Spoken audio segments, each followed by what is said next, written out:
नमस्ते, शुभ बिहान। हर हर महादेव। सबै दाजुभाइ दिदीबहिनीले दर्शन गर्नु, मेरो फेसबुकको फ्यानहरू सबैले भगवान् भोले बाबाको दर्शन गर्नु, शिवशङ्कर भोले बाबाको।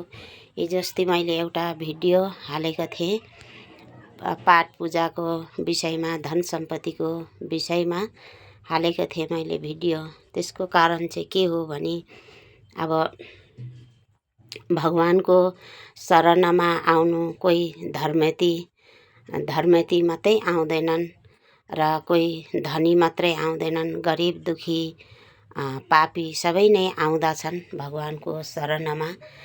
भगवानको थान यस्तो पवित्र थान हो कि यसमा कोही जात भात, कोही धनी गरिब कोही छैनन्। कोही सते उन्ती मात्रै भगवानको शरणमा दर्शन गर्नु आउने होइन। एउटा भगवानको थानमा एउटा बेश्या पनि आएर दर्शन गर्छन्। मन्दिरको थान भन्ने यस्तो हो, पवित्र थान हो। उसमा कोही जात भात छैन, कोही धनी गरिब छैन, कोही सत्यवन्ती मात्रै भगवानको शरणमा आउने होइन। बेश्याले पनि मन्दिरमा दर्शन गर्नु पाएको छ भगवानको थानमा। यस्तो पवित्र थान हो यो भगवानको थान, यस्तो पवित्र थान हो। आज मेरो साथमा धन सम्पत्ति नभए के हुन्छ र? भगवानको मायाले मलाई भरिपूर्ण सबै कुछ छ। मेरो परिवार छ, परिवार नै धन सम्पत्ति हो।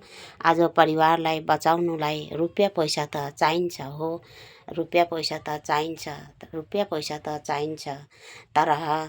तर आज उही रुपियाँ पैसा पनि मसँग कमी त छैन। आजसम्म मेरो छोराछोरी, मेरो परिवारलाई मैले कमी गरेको छुइनँ।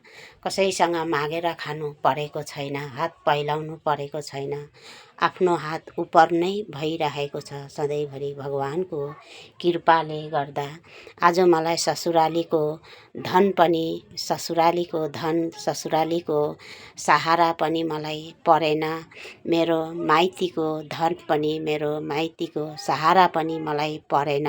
म आफ्नो भाग, आफ्नो नसिबले गरेर खाएको छु, खिलाएको छु। दुनियाँलाई नै सहारा मद्दत गरेको छु र दिएको छु। यो सबै मलाई भगवानको कृपाले मलाई पुर्याइरहेको छ। आजसम्म म कमी छुइनँ।